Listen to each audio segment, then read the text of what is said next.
Hey, what's up, everybody? I got my main man, the myth, the legend, Pastor Tim Timberlake from Celebration Church and all around the globe is here with us on today. Tim, thank you for being in the house. What an honor. Yeah, Thank you for having me. I'm just pumped to have you in the studio, man. Yeah, Man, I admire you. Oh, There's just something about your walk and something about your tone and something about your voice. I just feel like God's given you a voice for the nations.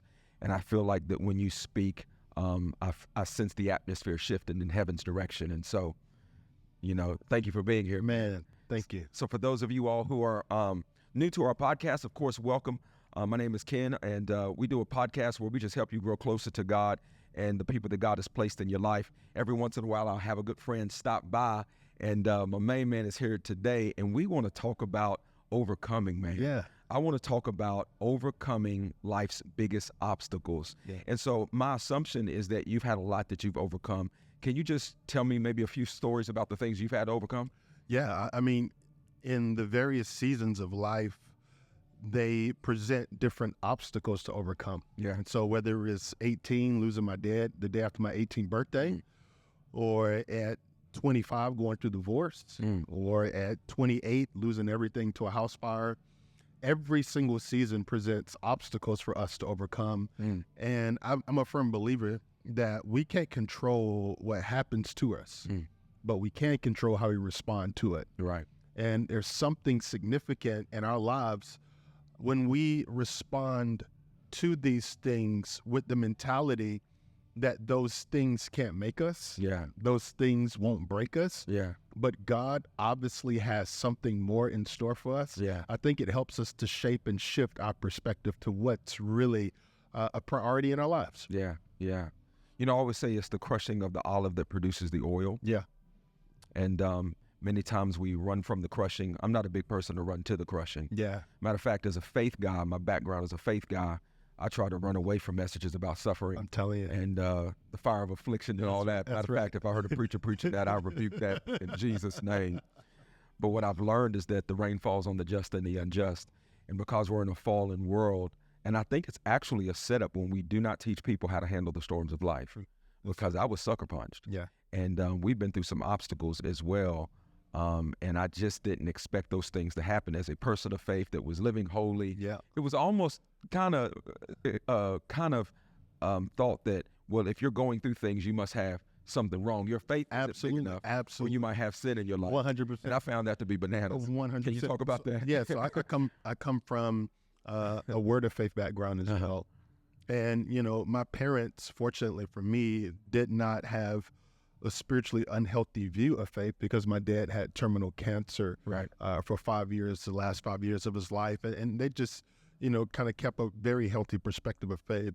But there were some circles in that faith movement that would make you believe like you were less than saved if you suffered. Right.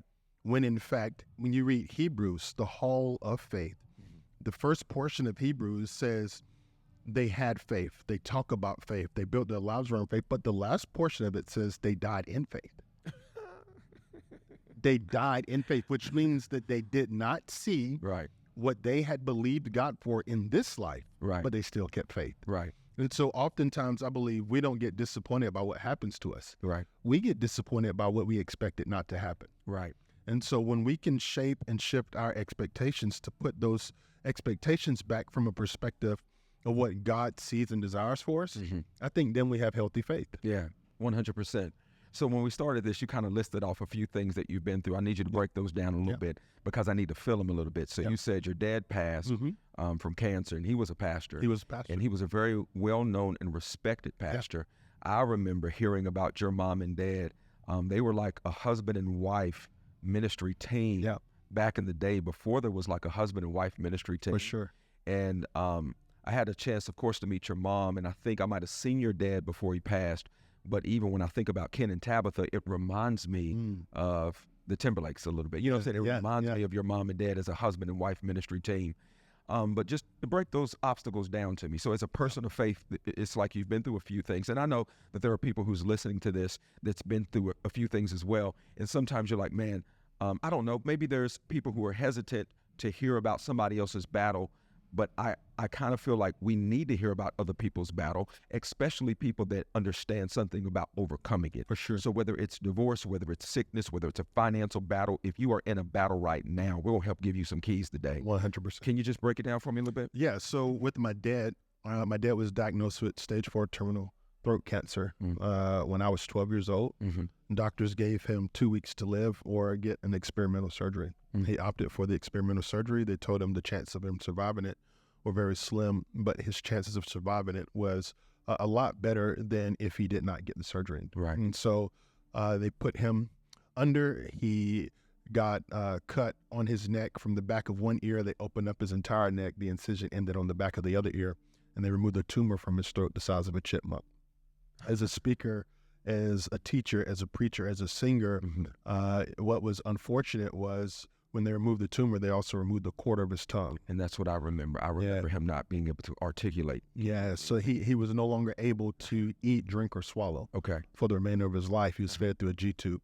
And somehow, some way, with the strength that he had left, he would preach as many weekends as he could. Wow. And, still try to point people to Jesus. And so for me, not really having the faith legs to stand on my own, my faith was off of the backs of my parents. Yeah. When my dad got sick, I got really angry with God. And my perspective of God was, if this is the way you treat your son, right, I don't want anything to do with you. Oh, wow. And so I kind of turned away from God, really pushed away from church, anything to do with church, had no desire to be in church or around church.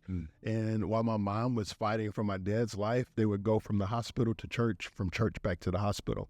And so from 12 to 18, it really left me to discover who I was without God and who I was without my parents. Oh, wow. And that was a version of me that was very dark, very angry, very violent, very sinful in nature. And it wasn't until my 18th birthday, my dad sat me down and he began to really just speak life into me for 5 hours on my 18th birthday. And on your 18th birthday, you love your parents, but you don't want to spend 5 hours listening to them talk. So I'm sitting there, I'm hearing him, but I'm not really paying attention. My mind is somewhere else. And so after 5 hours of him really declaring, this is what God has for you. This is who you are. This is what the will of God is for your life. And really kind of in a prophetic tone declaring who he saw me becoming. And what was his condition at that point? He wasn't articulating himself well. He had been battling. He could articulate. He could speak. He just couldn't swallow. He couldn't swallow. Couldn't swallow. But by this time, was it almost like he knew his end was coming, or he was still fighting by faith? Well, at this particular time, we did not know his end was coming because he was cancer-free at this time. Okay. And so although he could not eat, drink, or swallow, he maintained his weight through the G-tube. Okay. And so, in our minds, we thought, okay, maybe we get another 10 years. Right. You just never know how long the lifespan of a person is when that's their condition. And so he's in a great mood. He's talking to me, smiling. He's just pouring in. He's talking about the future. No, he's talking about my call. He's talking about my assignment. He's talking about the future of the kingdom of God and my role in it. And I'm not even saved at this time. So I'm hearing him. I'm like, okay, yeah, that's great. Okay. But I'm thinking about going out. I'm thinking about who am I going to go out to eat with and what friends am I hanging with? Who is going to be with me for my 18th birthday? And after 5 hours, he pats me on the leg. He goes upstairs to his room. 2 a.m. the following morning, my mom knocks on the door. She says, I need you to help me get your dad out of bed. He's not responding. So I rush into his room. Sure enough, he's laying on the bed. He's not responding to our call. So I drag him out of the bed. He was a big guy, 6'5". At the time, he was 220. I didn't know that. Yeah, he was 265 before he got sick. Okay. So he kind of falls in my lap, and he's gone. Okay. He's already transitioned from this life to the next. And I remember sitting there thinking to myself, I wish I had more time. Right. I wish I would have stewarded the time differently, having known that would be my last conversation. I would have leaned in a little bit differently. I would have listened a little bit more with more intent and really cherished those moments, because that was the last conversation that I ever had with my father. And so that really shaped me. It shaped my perspective. It shapes how I view time now. And it really puts for me, a heavy emphasis on the value of family. Yeah. Yeah, I don't know where I heard this, but someone had done a study of atheists and Yeah. how they became atheists. And there was a great portion of them that had prayed to God for something, Yeah. like a family member to be saved or something to happen. They were sick, a family member to be saved from being sick, and they died anyway. And that atheist concluded that God wasn't real. Yeah. And they went more into believing that there was no such thing as God because they didn't have an answer to prayer. So to me, whenever someone dies or something that we don't understand happens, you have a fork in the road and you can either get bitter or get better. And from the looks of things, it seems like you got better.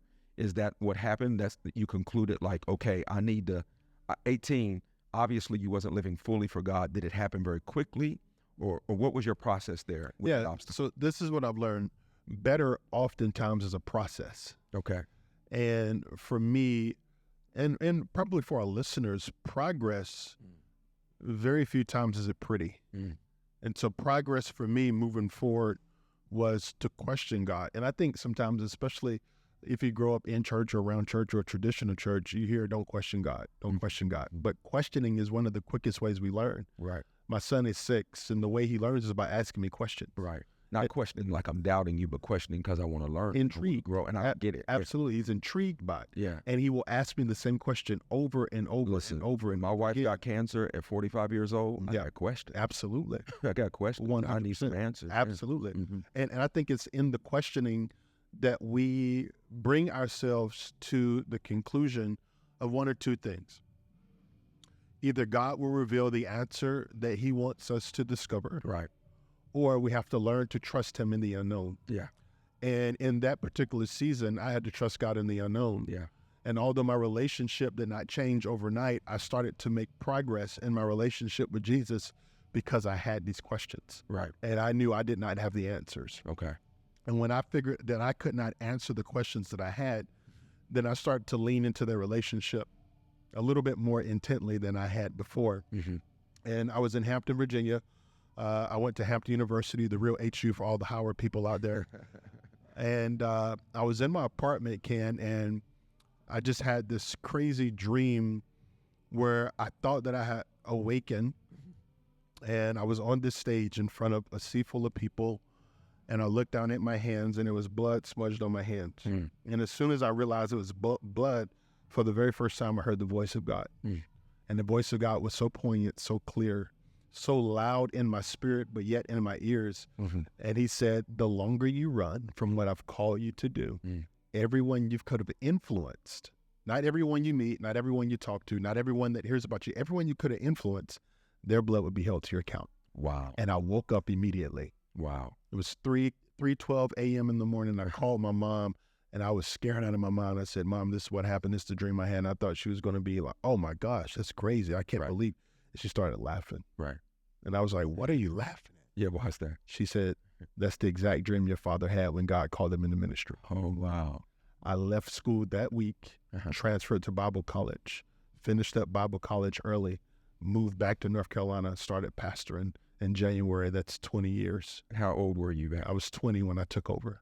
You were 20? 20 years old. Oh, wow. Yeah. Most 20-year-olds don't know how to I'm telling you. spell their last name. You know, Hey, you know what I'm saying? But I'm telling you you. started pastoring at 20. 20 years old. Yeah. That's a big transition from not being saved or believing at 18 and going to 20. Absolutely. I would almost say that the obstacle pushed you into God's calling. Huh? Oh, man, the pain propelled me. And I have this life rule. No pain will ever leave my life until it propels me into purpose. Yeah, I like that. And so wherever there is pain in my life, I know that pain has an opportunity to propel me into greater purpose. And so for our listeners, whether it's pain in marriage, pain in finances, pain in your relationship with your children, it's not an obstacle for God. It's an opportunity for God to propel you into greater purpose. Yeah. And so the greatest teachers in our lives are not those who cater to how we feel. It's those who push us against the will of convenience. And pain has the opportunity to do that when we allow it to. And so it's only painful and remains permanent pain when we don't allow it to teach us something. Right. It becomes a temporary inconvenience when it propels us into greater purpose, and we look back over it and say, man, I'm grateful I endured the pain that I encountered so that I could be propelled into the purpose that God has me in right now. So it's almost like just reframing your pain. Absolutely. You know, pain is funny because there's a lot of people who are depressed because of pain. There are a lot of people who are addicted because of pain. Yeah. There are a lot of people that are maybe suicidal, or they just feel like there's no reason to live because of pain. Mm-hmm. And it's not that other people who have joy have been pain-free. We just process our pain through a different frame. Absolutely. And so you are basically saying that what comes in your life, you're using it as workout equipment. That's what I say. Yeah. So if it comes in my life, God has allowed it for a reason. Now, God doesn't cause all of the things, Right. but he does allow certain things for reasons that I don't know. But when he allows something to come in my life, I'm going to use it as workout equipment to develop the fruit of the Spirit, to develop character, to let it mold me and to do whatever it does. And so I know that there are people who are listening and watching, and they've just had pain, bro. Yeah. Just pain after pain. I mean, I can think of people right now that are in my family that have had the loss of a son, and people who've had the loss of a marriage.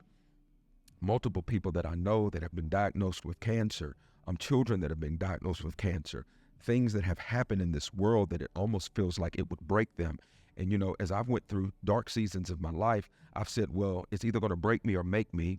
I'm going to grow through what I go through, you know, and I'm not saying that as a preacher. I'm not saying it as a perfect man. I'm just saying that as two regular dudes who's just like, we've had things come our way and we've reframed the pain so that we didn't get bitter or better. 100%. Can you speak to that? Anything else? Yeah, I think even from a personal perspective, my wife has chronic pain, and she suffered a traumatic brain injury 12 years ago. And it completely changed the trajectory of her life, and as a result, the trajectory of our life. And every single day, there's severe pain.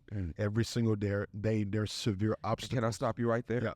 And you're a person of faith. Yeah. And I'm sure every day you're believing for healing. Absolutely. And you're believing for a miracle. 100%. But if that thing hasn't manifested itself yet, that's right. This is where people mess up. If it doesn't manifest when we want it, how we want it, then what are you going to do? But you know, continue to kind of talk to it. If it doesn't happen the way we desire, the way we expect it, then we die in faith. Yeah. You know, and so, you know, every single day there's a different challenge, but the pain she endures teaches us to prioritize what's most important in life. Oh, wow. And so the way that we steward our days, the way that we steward our times is a lot different than someone who does not have chronic pain or who is limited by their ability because of the pain that they endure. And so I think in that, every single day is a blessing. Every single day is a promise that God is unfolding for us, that we get an opportunity to steward. And everything else is a cherry on top. And what I mean by that, they told us that we would never have kids because of her physical condition. And we just believed and we got pregnant with our son, Maxwell. He's 6 now. And so we get an opportunity to walk out in front of him what life looks like in the midst of pain, but still holding on to hope in Jesus and demonstrating that faith, which we would not be able to do if she did not go through what she went through, if I did not endure what I've gone through. And it's created a beautiful dynamic in our life through the mosaic of pain. Right. And it's pain that has made me who I am today. And this is what I truly believe. People, you know, they say, why do you carry yourself the way you carry yourself? And my response is this: humility is the fruit of pain. Right. Humility is the fruit of pain. And so a person that you see that walks in great humility has also encountered, endured, and overcome great pain. A person that carries himself with great pride has not encountered that pain yet, that breaks them, that reshapes them, that molds them to the degree of them knowing, man, if it had not been for God, none of this would be possible. And so I think pain in and of itself is awful, but the results of pain are beautiful. Brother, you got so much jumping around in my spirit right now. I don't even know where to go. It reminds me of a story that Joyce Meyer would tell about how she was sexually abused by her father over 100 times. And now in her 80s, looking back to what happened to her in her teens, she said, I would let it happen all again if it gave me the platform that I have now 100%. to reach as many people as I'm reaching now. Now that's some serious reframing. Absolutely. And I think for our listeners, they might be thinking like, how can you do that? We don't know. All we know is that God can take what comes into your life and he can like mold it and shape it to actually move you. Like your pain can actually move you into promise. It can move you into promotion. It can move you into a bigger platform. And I think that's what we're talking about today. And so, I don't know, I just got so much with that. It's like, but at the same time, we're believing for miracles, signs, and wonders, and we're believing for God to raise the dead and heal the sick and do all of those things.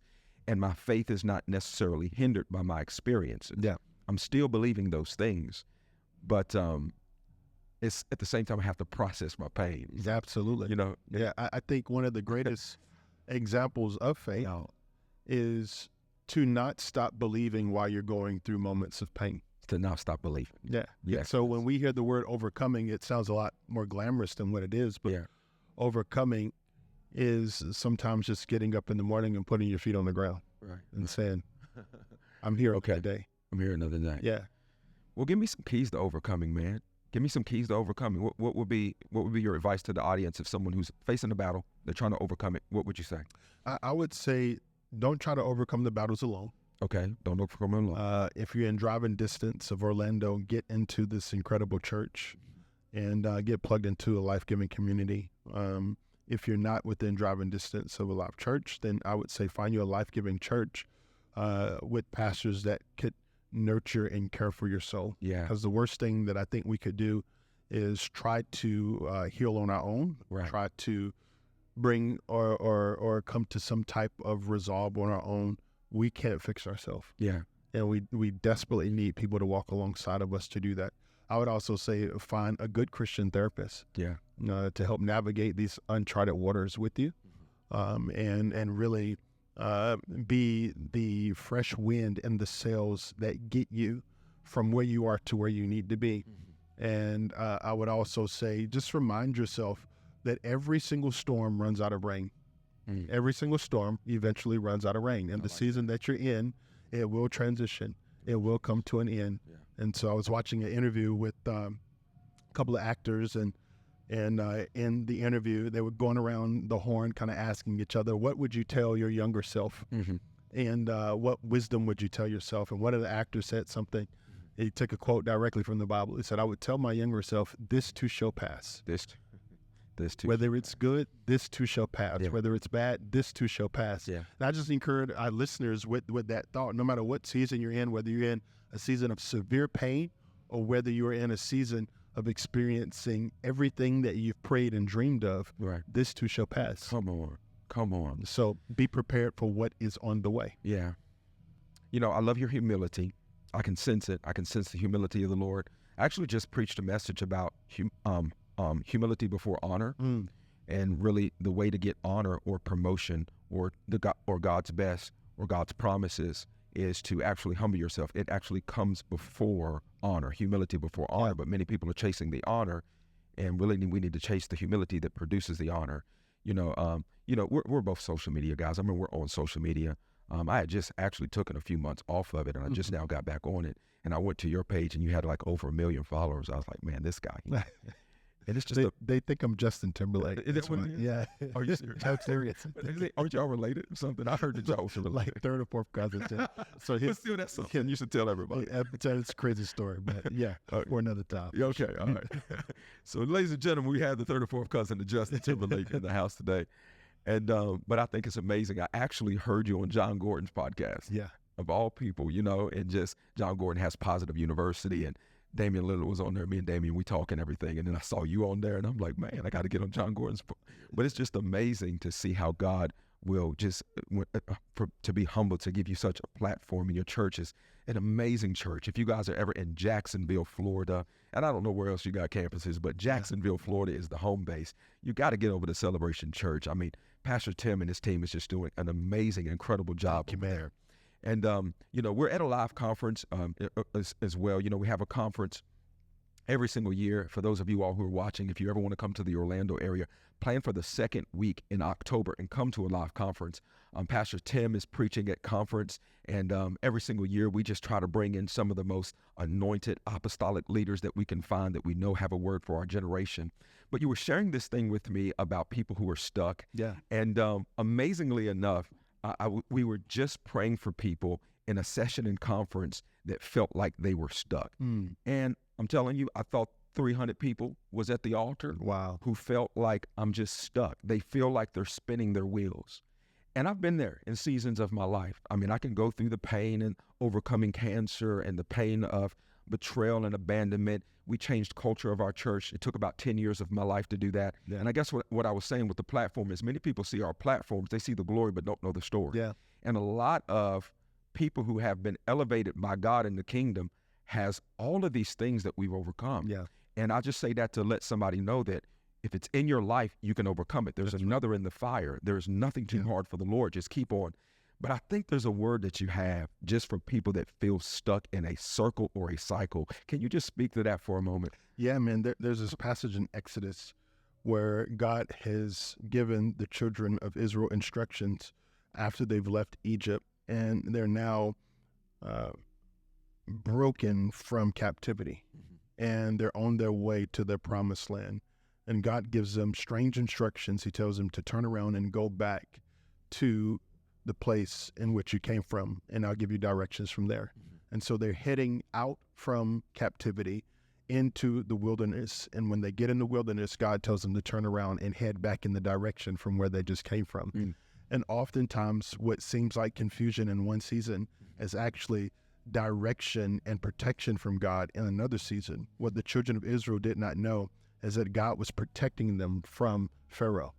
And he was using the children of Israel's confusion to actually confuse Pharaoh and the Egyptians from getting. He was using their confusion to confuse the enemy. Yeah, so God will often use what seems confusing and maybe chaotic in this season to give you clarity and understanding in another season.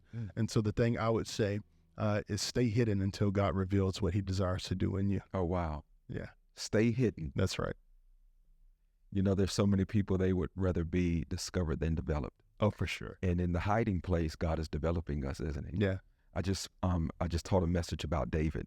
And the Bible says that Samuel came to anoint David. And so he came to Jesse's house and he brought out his oldest brother. And he's like, nah, that ain't the one. He brought out the second oldest brother. Nice. He goes through 7 brothers. And he was like, none of these guys. Yeah. Who's the next? Do you have anybody else?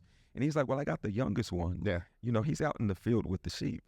And he comes in, he's good looking, he's ruddy, he's all these things. And for some reason, I just forgot where I was going with it. What was I talking about? Talking about, you got to stay hidden until God reveals. Yeah. And so I was talking about how, I said, why did God overlook all of David's brothers but choose David? And I just asked that question. Nobody saying it, but why? Think about it for a second. Why would God overlook all of David's brothers to choose David? And the answer is because God looks for certain qualities. God looks for qualities to promote. And God doesn't look like man does, because man will promote us because we look good, we got a great following, so forth and so on, but God looks at the heart. And I believe that when David was out in the field taking care of the sheep, and you get the shepherd's attention when you take care of the sheep, in the hidden place is where his character was being molded to be a man after God's own heart. That's so good. To develop a heart that would do the grunt work, to develop a heart that didn't need the palace, to develop a heart that I killed the bear with the hand and the lion with the hand. Who is this uncircumcised Philistine? I believe that doesn't happen when you get the promotion. It happens in the hidden places. Yeah. And I think that's what you were talking about. Absolutely. I don't know. I was hidden for a long time. I think it's something powerful, man, about staying low. Yeah. People say, because we've been in ministry 16 years. Yeah. And now we have a platform and people are starting to notice and like, man, you guys are overnight. We are the fastest 16-year overnight success that you've ever seen. We were hidden for a whole long time, That's right. That's right. And I'm glad about it. For sure. Because now my heart, I don't care about numbers. I don't care about the size of a church.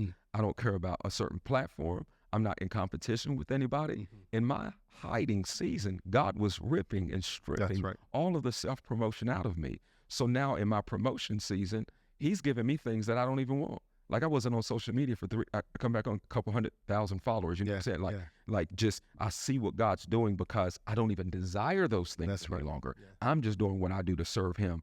All of that's developed in the hidden places. God will give you what you don't need. Right. You know, when you don't need it, that's when God blesses you with it. Yeah, when you don't need it. My father used to ask me this question. He used to say, which lion is the hungriest? The one on top of the mountain or the one climbing? And the answer is the one always climbing. Always climbing. And his answer to me was never arrive at the top of the mountain. Right. Keep climbing. Yeah. And that's for our listeners. You know, we got an opportunity to remind ourselves at the top of one mountain is the bottom of another. Yeah. And never arrive. We never arrive. And that keeps us operating in humility. Yeah. It keeps us, you know, from allowing pride to get in. And one of the things that I kind of live my life by, man, is, you know, anything that I don't turn back into praise eventually turns into pride. And so if it's blessings, if it's breakthroughs, if it's miracles, if it's seasons that I don't turn back into praise, those things eventually turn into pride. Yeah. And so I have to continue to climb and remind myself it's not me who gives myself strength, it's God. Yeah, I love it, Tim. Yeah. That is so good, buddy. That is so good. Man, any closing thoughts? I mean, just to keep us in context, and we've been talking about overcoming life's challenges and great battles. Is there any closing thoughts on your spirit that you would just want to share with everybody in closing? Yeah, I would say, you know, to kind of tie it all together, the Spirit of God flows to the lowest place. I'm talking about humility. It just says on the top of a mountain, the rain flows to the lowest valley. The Spirit of God always flows to the lowest place. And if you can find yourself in the place of humility, the Spirit of God will find you and continue to elevate you and continue to promote you in the things that he desires to promote you in. And so, you know, I like to say, stay low. Stay low. And God will lift you high. I feel like we need to do a podcast part 2. Let's do it, where man. we can talk about pride versus humility. That's it. I'm trying to start a movement. I'm calling it the humility movement. Oh, I love it. I'm calling it the humility movement. And I really want to just dive in. I'm about to do a series on humility, but it's just something that's really been on my spirit because, you know, our current culture is so prideful. Everybody's about elevating themselves. And I always say this, pride is what got Lucifer kicked out of heaven. Pride is actually what got Adam and Eve kicked out of the garden because they wanted to be like God. They thought God was holding something back from them. And then I say, I wonder what pride is getting you kicked out of, you know? And a lot of people don't understand their pride is getting them kicked out of a good marriage. It's getting them kicked out of a certain job, certain anointing, certain opportunities, and pride will bring you low. And so we could go on and on, man. But you got a new book out, and it is called The Art of Overcoming. Can you just tell people where they can find this book? This is a book that I would suggest if you are a listener, you want to grab hold of this book. If you care anything about overcoming in any area of your life, you want to grab hold of The Art of Overcoming by Tim Timberlake. Where can they get hold of this book, man? Thank you, Pastor Ken. I mean, anywhere books are sold, one-stop shop, you can go to timtimberlake.tv. You can find it on Amazon, Barnes & Nobles, iBooks. Wherever books are sold, you can find it. If we're in Jacksonville, Florida, man, how can we come worship with you, man? Oh, man. You know, depending on what side of Jacksonville you own, I would encourage you to go to celebration.org. We got a couple of locations in and around Jacksonville. And we would love to host you and worship with you. That is awesome, man. Well, guys, we're out of time for today. Thank you so much for tuning in to Doing Life with Ken and Tabitha. I hope that you enjoyed this podcast. This is one that you got to share with everybody that you know. I believe that there is an anointing on it for overcoming whatever battle that you're facing, because a lot of it's just perspective. You know, I tell people this has been the best year of my life, but I have the same problems that I did last year, but now I just look at them through the lens of joy. Come on. So this was our year of joy. And sometimes you can have the same problems, but just a different perspective, and you would see how amazing your life could be. And so our hope is that we brought you just a fresh perspective on obstacles and the pain that is in your life. Just know that we love you. If you enjoy, this is your first time tuning into our podcast, make sure that you hit the subscribe button on your page there so that you can be the first to get the content as it is released. We drop a new episode every Thursday at 3 p.m. and we know it's Christmas time. And so from the Timberlake home and the Claytor home, all of the people here at our church, Celebration and Live Church, we just want to say Merry Christmas. We love you guys. Yeah. We're getting excited for a great new year. Let's start off this year putting God first, and we'll see you next Thursday. Peace.